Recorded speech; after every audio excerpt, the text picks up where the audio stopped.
Bien, eh bien écoutez, bienvenue, merci à toutes les personnes qui se connectent pour cette trimestrielle du SCO France. Alors c'est la 18e trimestrielle, rendez-vous très régulier. Et je tiens à saluer les organisateurs qui ont vraiment œuvré. Alors bien sûr, les projets, on va revenir, mais voilà, Juliette qui est derrière, Juliette Lardeux, Sébastien Lalande, et puis l'entreprise Insercol également, qui, vous allez le voir, a fait de très beaux films. Alors, j'ai proposé à Émilie Bronner du CNES de nous faire une présentation chapeau sur les 25 ans de la Charte internationale espace et catastrophes majeures. Alors, évidemment, c'est une charte qui est majeure et qui, quelque part, a inspiré tout ce qu'on fait dans le cadre du SCO. Alors, ça n'a rien à voir, vous allez voir, bien sûr, pour ceux qui ne la connaissent pas. Mais 25 ans, c'est pas rien et ça continue à marcher de manière extrêmement dynamique.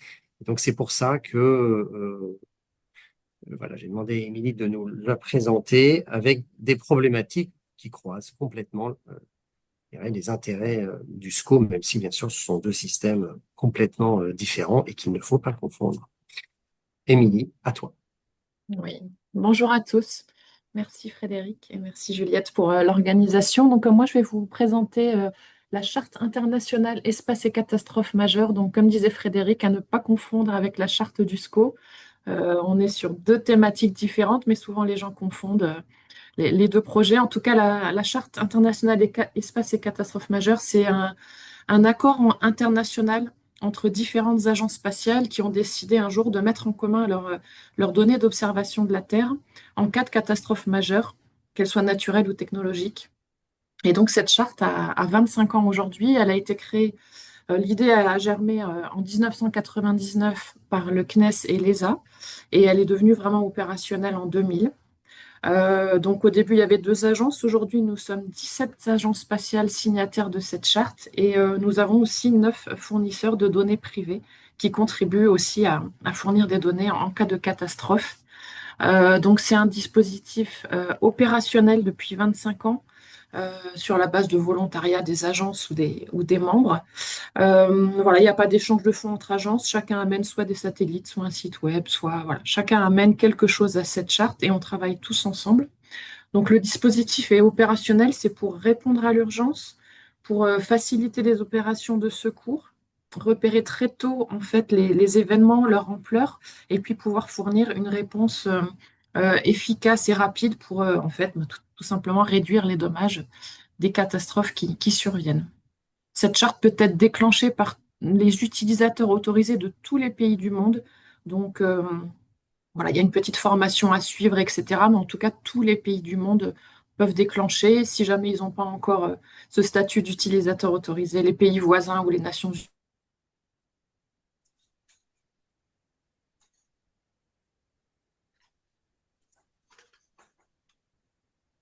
Unies peuvent déclencher votre information qui peut déclencher la charte pour la France.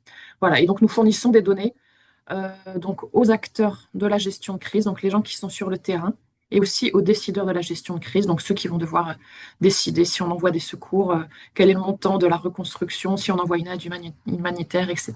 Les produits vont servir à ces gens-là. Si vous pouvez passer au slide suivant.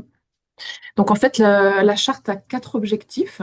Donc le premier, c'est que toutes les agences spatiales, en fait, dès qu'il y a une catastrophe, on va être très très réactif et on va pouvoir faire une programmation urgente et en priorité des satellites d'observation de la Terre. Donc ça, c'est vraiment le premier but. Le deuxième, c'est que tous ensemble, on va se coordonner pour faire ce qu'on appelle la cartographie rapide des zones sinistrées, c'est-à-dire qu'à partir des images satellites, on va sortir des produits à valeur ajoutée, c'est-à-dire des cartes avec des légendes qui peuvent être très très facilement compréhensibles et utilisables sur le terrain.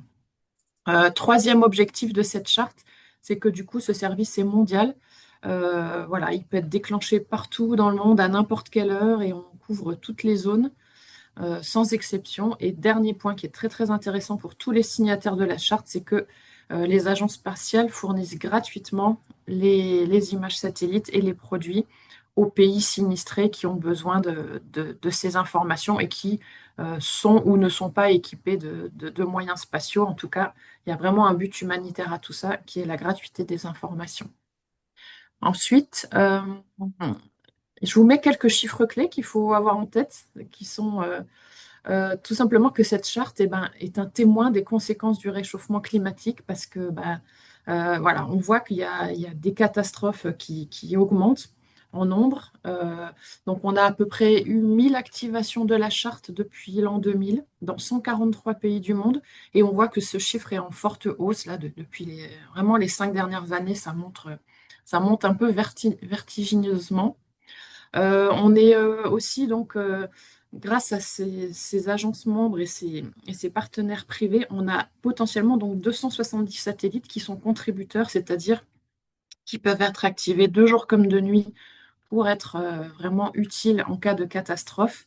Et donc, on a des satellites optiques et des satellites radars. Voilà, chacun va être activé plus ou moins en fonction du type de catastrophe. On ne va pas utiliser les mêmes satellites pour une inondation ou pour un séisme. En tout cas, voilà, on a vraiment une flotte qui est très, très conséquente de satellites pour être très réactif et avoir une redondance des données, etc.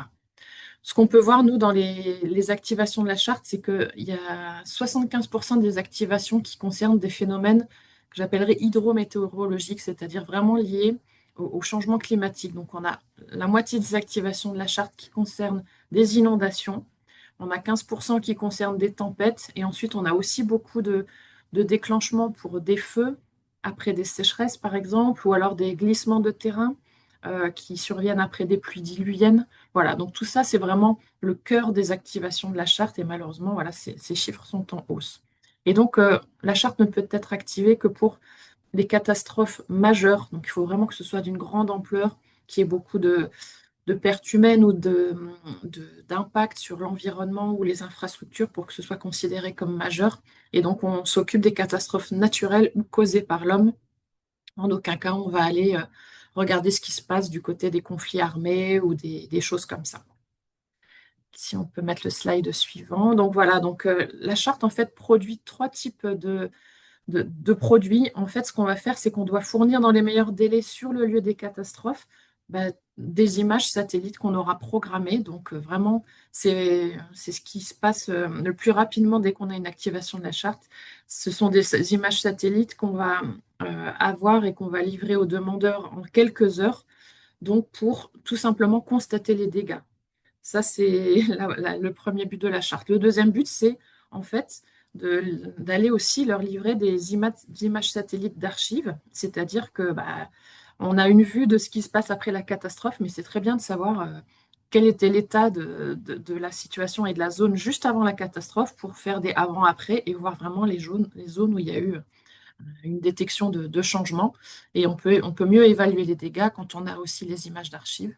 Et donc, en dernier lieu, le but de la charte est vraiment à partir de ces produits satellites, et bien de faire des produits à valeur ajoutée, donc vraiment des cartes d'estimation de dégâts, des limitations des zones touchées. On va voir où est-ce que les phénomènes sont les plus violents, où est-ce que les bâtiments sont plus ou moins abîmés, etc.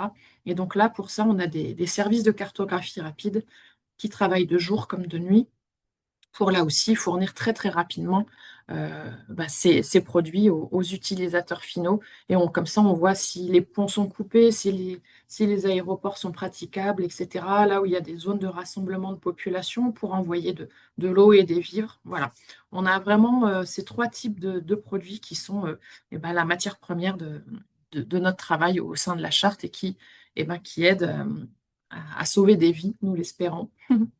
Voilà, le dernier slide, c'est juste pour vous présenter que donc voilà, cette année, nous fêtons les 25 ans de cette charte. Donc c'est une année anniversaire, vous entendrez beaucoup parler de la charte, donc que ce soit sur les réseaux sociaux ou voilà, dans les conférences un peu qu'on a tout au long de l'année. Au Bourget, on était présent, au Living Planet Symposium également. On va faire des expositions, on a mis à jour tous nos supports de communication, comme il y a beaucoup de lumière qui va être mise sur la charte cette année. Voilà, on renforce vraiment notre communication. Et donc, ce qui est très important, c'est que cette charte a une présidence tournante entre tous les membres. Donc, tous les 6 mois, il y a un des membres de la charte qui prend la tête de cette charte pour faire en sorte que tout se passe bien d'un côté opérationnel et aussi diplomatique et autres. Et du coup, dans 2 semaines, c'est le CNES, donc la France, qui prend la présidence de la charte. Donc en fait d'octobre 2025 à avril 2026. Voilà, donc nous allons avoir 6 mois très très intenses en activité, mais en tout cas c'est très bien pour la France. Et puis ça donne aussi une visibilité sur cette charte et puis sur nous ce que la France peut amener à la charte. On amène des données, des satellites optiques, Spot Pléiades et Pléiades Néo, et on est vraiment un des acteurs majeurs de la charte. On est fondateur et vraiment un acteur très très majeur. Donc voilà, n'hésitez pas si vous avez des questions à revenir vers moi. Je suis disponible et en tout cas, voilà. J'espère que vous ne confondrez plus la charte du SCO et la charte internationale espace et catastrophes majeures. Mais voilà, en tout cas, c'est tout pour ma présentation ce matin.